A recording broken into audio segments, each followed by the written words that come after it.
Bonjour à tous, on est ici au Salon des marchés financiers avec David Furcage, qui est ancien analyste à la City et qui est désormais président de iWave 360, qui va être justement le sujet de l'interview du jour puisqu'il va nous présenter cette plateforme de trading sur laquelle il travaille désormais. Bonjour, donc je m'appelle David Furcage. J'ai créé iWave 360 qui est un logiciel d'aide à la décision. Et ce logiciel a la particularité de proposer une grille de lecture, une méthode, et qui est en fait ma méthode, celle que j'utilise depuis maintenant à peu près 10 ans.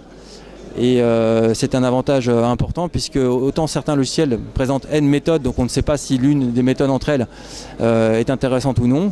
Là, il y a la méthode robuste que j'utilise depuis 10 ans qui transpire dans tout le logiciel et qui permet aux individus qui utilisent le logiciel d'avoir une meilleure compréhension des marchés à travers une certaine grille de lecture que j'ai déjà imposée dans le soft en fait. Ok, très bien. Alors, on va voir plus en détail différents aspects spécifiques à votre plateforme, puisque des plateformes de trading, il en existe de nombreuses, il y a beaucoup de brokers, chacun propose ses spécificités. Déjà, avant de commencer à parler de la plateforme, ce qui peut être intéressant, c'est de revenir justement sur la valeur ajoutée de la plateforme, qui est vraiment votre expérience et votre approche de trader. Donc par rapport à votre parcours, vous étiez analyste à la City. Est-ce qu'on peut en savoir plus justement sur cette expérience? Est-ce qui vous a amené à utiliser la méthode que vous présentez aujourd'hui? En fait, initialement, j'ai été économiste de marché et stratège sur l'obligataire. Et donc j'ai une vision très globale des marchés financiers. Puisque quand j'étais stratège sur l'obligataire, donc en tant qu'économiste, j'analysais ce qui se passait sur la zone États-Unis, la zone euro, la zone livre sterling et le yen. Donc j'ai déjà une approche qui consiste à regarder le tout pour décrypter l'infiniment petit. Et ensuite, suite à cette expérience, j'ai voulu décrier cette approche à travers un soft. Et c'est vraiment tout ce que l'on retrouve ici dans les différents espaces, les espaces de travail que l'utilisateur peut retrouver, qu'on a configuré pour lui. C'est cette méthode qui transpire dans tout le soft. Voilà. Donc on ne vend pas un soft avec N méthodes, on vend un soft et une méthode qui est pour moi la plus robuste.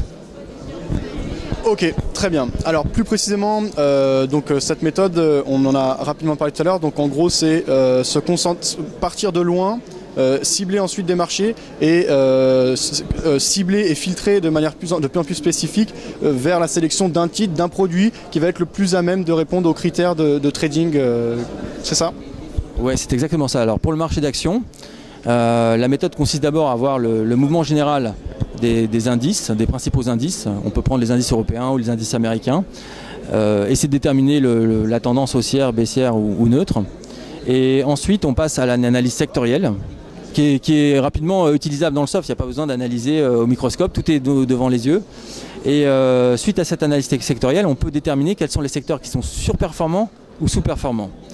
Et donc, comme en amont, on a analysé si les indices boursiers étaient haussiers ou baissiers, et bien par exemple, si l'indice boursier est haussier et que l'on détecte par exemple que le secteur auto est surperformant, on va ensuite aller voir les principales valeurs du secteur auto pour essayer de trouver le meilleur timing possible pour les acheter, pour les intégrer en portefeuille.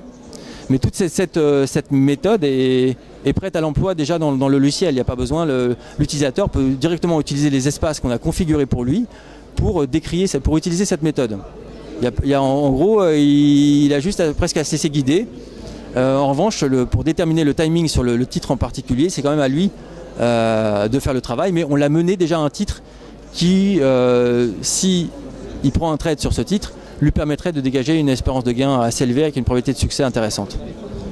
Ok, très bien. Alors, je pense qu'on a bien compris l'aspect global. Donc, si on rentre un peu plus dans le détail, comment ça se met en place justement, cette manière de faciliter au maximum, via cette grille de lecture, le trading de la personne également. Alors déjà, on va se concentrer là-dessus. Déjà, comment ça se met en place, ce système d'entonnoir, comment ça se présente? Alors, en fait, avant, j'ai été utilisateur de beaucoup de logiciels. Et avant, je devais avoir la capacité de regarder 400 graphiques dans un temps très très réduit. Le problème, c'est que ce genre de possibilités ne se prête qu'aux analystes techniques dits professionnels qui, en un clin d'œil, voient éventuellement des configurations graphiques. Mais comment fait l'investisseur particulier lorsqu'il n'a pas cette capacité à screener un marché avec 400 titres? C'est un peu compliqué. Donc la manière dont on s'y est pris, et donc maintenant je m'y prends parce que je préfère regarder uniquement 2 ou 3 graphiques qui pointent vers des conclusions intéressantes plutôt que 400 graphiques. Donc moi-même maintenant c'est un raccourci que j'utilise évidemment. Et c'est pour ça que c'est incorporé dans le soft. Et donc l'utilisateur en fait va avoir rapidement en fait des graphiques où il va pouvoir déterminer quels sont les secteurs qui sont surperformants ou sous-performants. Un secteur surperformant est un secteur dont la courbe progresse simplement, c'est juste une analyse de la tendance, et un secteur sous-performant est un secteur dont la courbe baisse, et à partir de ça, il va pouvoir exploser les valeurs du secteur en différents titres, qui sont les principales pondérations de ce secteur, pour acheter ou vendre les titres correspondants. Ok, très bien. Alors, une fois qu'on a sélectionné cela, on a un biais de trading sur une valeur spécifique, on sait laquelle surperforme le plus par rapport à l'indice ou au secteur qui déjà surperforme l'indice plus global, etc. On a bien compris l'idée. Alors après, plus concrètement derrière, il y a différents types d'approches, différents types de stratégies, des stratégies court terme, des stratégies très court terme, des stratégies aussi moyen terme, du swing, etc. Est-ce que derrière l'utilisateur a de la liberté justement pour spécifier son approche, et puisque le trading ça reste quand même quelque chose d'assez personnel, quelles sont les possibilités dans ce domaine par rapport à la plateforme? Alors les graphiques de performance et de force relative qu'on propose, qui permettent de rapidement capter quels sont les titres sous-performants ou sous-performants, peuvent être utilisés en fréquence journalière comme en fréquence horaire. Donc si on utilise ce genre de graphique en fréquence horaire et qu'on prend une position de trading, forcément cette position de trading est censée perdurer entre quelques heures et quelques jours. En revanche, si on utilise ces graphiques en fréquence journalière, on peut avoir une position qui perdure entre quelques jours et quelques semaines. Donc on peut utiliser ces différents graphiques avec différentes fréquences de temps. Donc ça répond en fait aux besoins de différents investisseurs qui n'ont pas tous le même horizon de temps. D'accord, ok. Je pense qu'on a bien compris l'approche globale. Tout à l'heure, j'ai vu qu'il y avait Reuters qui était fourni avec la plateforme, donc il y a un flux d'informations professionnelles. Est-ce qu'il y a d'autres services comme ça, annexes, qui sont fournis avec la plateforme? Alors, juste un mot sur Thomson Reuters. À nouveau, la plupart de nos concurrents ne sont pas en train de faire la promotion de leurs distributeurs de flux. En fait, quand on prend des logiciels concurrents, on ne sait pas d'où viennent les flux et quelle est la qualité de ces flux. Moi, je viens du monde professionnel. Et j'ai eu pour habitude d'être assez exigeant sur la qualité des flux. Et j'ai décidé d'investir beaucoup en fait pour proposer un flux professionnel Thomson Reuters à nos clients, y compris des clients particuliers qui ont des besoins de qualité au même titre que les professionnels. Alors les autres éléments qu'on peut trouver dans le soft, c'est la possibilité d'ouvrir les espaces personnels, les miens en fait, de sorte que l'utilisateur se sente un peu guidé ou tiré vers le haut en observant ce que moi je fais en fait. Donc pour cela, il suffit que l'utilisateur aille dans le soft et qu'il choisisse de regarder la page personnelle David Furcage, et c'est comme dans une feuille Excel, il va voir la feuille Excel correspondant à ce que observe David Furcage. Donc ça c'est un autre service, c'est le fait que, à nouveau, contrairement à d'autres soft concurrents, on n'est pas une équipe de marketeurs ou de commerciaux ou d'informaticiens. On est des professionnels de la finance. C'est-à-dire dans nos équipes, ce sont tous des masters de finance. On est avant tout des financiers. Et c'est ça qui fait la nuance dans le soft. C'est-à-dire que j'ai regardé aussi et utilisé pas mal de soft concurrents. Et je sens que certains outils n'ont pas de nuance, ne sont pas pertinents et ne sont pas le fait de professionnels de marché. C'est l'une des autres différences qui se ressent dans le logiciel. D'accord, très bien. Alors pour finir, où est-ce qu'on peut retrouver cette plateforme et est-ce qu'on peut la tester et comment se la procurer? Est-ce que c'est via un broker? Est-ce que c'est en spécifique à la plateforme? Est-ce qu'on peut adapter tout type de flux? Voilà, ce type d'éléments.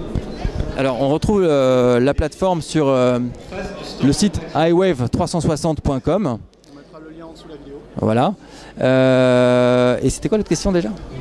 Eh bien, est-ce qu'on peut la tester ou est-ce qu'il faut directement passer sur un service payant? Est-ce qu'on peut en profiter via les brokers? Est-ce qu'on peut adapter tout type de flux en fait à la plateforme? Ok. Donc on n'a pas prévu de période de test parce qu'en fait le coût de la plateforme plus les flux n'est pas très élevé. Par exemple, pour obtenir un flux réel, en temps réel sur le Forex ainsi que le logiciel, c'est à peu près un budget de 120 € pour 3 mois. Donc on considère que 120 € pour 3 mois, c'est pas c'est pas exagéré pour obtenir le flux Thomson Reuters en temps réel sur le forex qu'a le trader de Goldman Sachs à New York. C'est pas très élevé. Donc on va dire que c'est un prix qui est très démocratique et c'est pourquoi on a décidé de ne pas mettre à disposition la plateforme à l'essai pendant des semaines. Cette plateforme ne peut pas être utilisée, du moins pour le moment, et ce n'est pas notre stratégie, via des partenariats avec des brokers. On a une image, on a un produit qui est fort et on n'a pas spécialement besoin pour l'instant de se coller avec d'autres. Et voilà. D'accord, ok, donc du coup, pour conclure, c'est une plateforme qui sert à l'analyse mais pas à la prise de position. Derrière, le trader a choisi son courtier, c'est-à-dire, parce que souvent en fait maintenant on a de plus en plus l'habitude d'avoir la plateforme fournie par le courtier, là c'est pour l'analyse spécifiquement, il n'y a pas de prise de position qui se fait directement sur la plateforme. Non, pour le moment c'est pas le cas et c'est pas notre stratégie.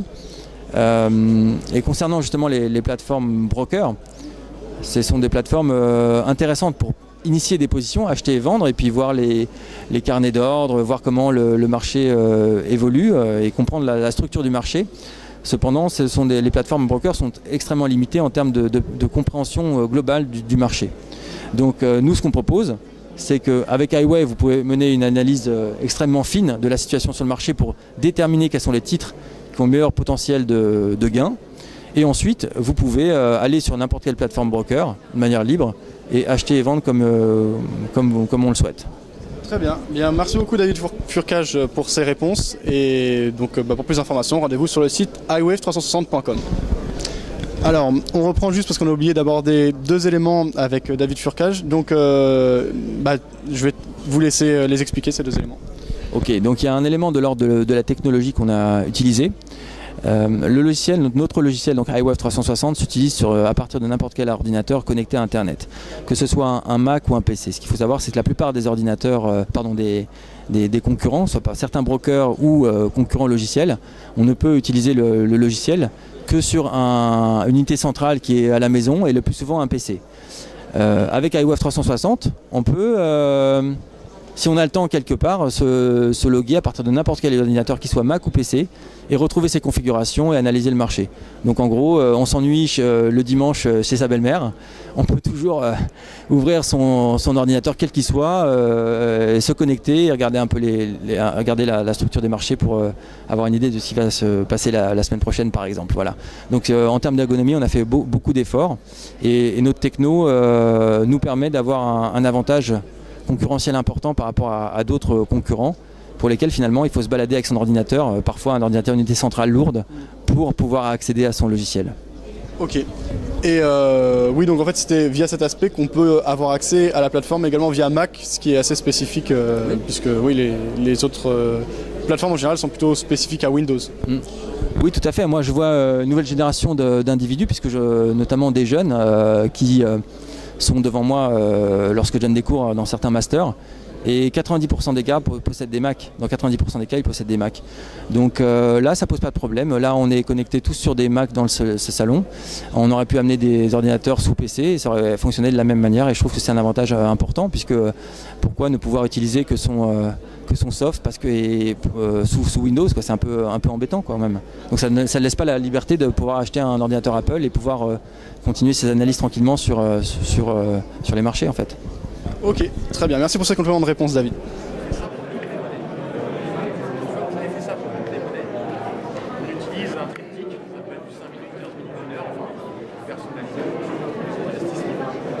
à partir de là, vous êtes capable de voir en un coup d'œil quelles sont les valeurs fortes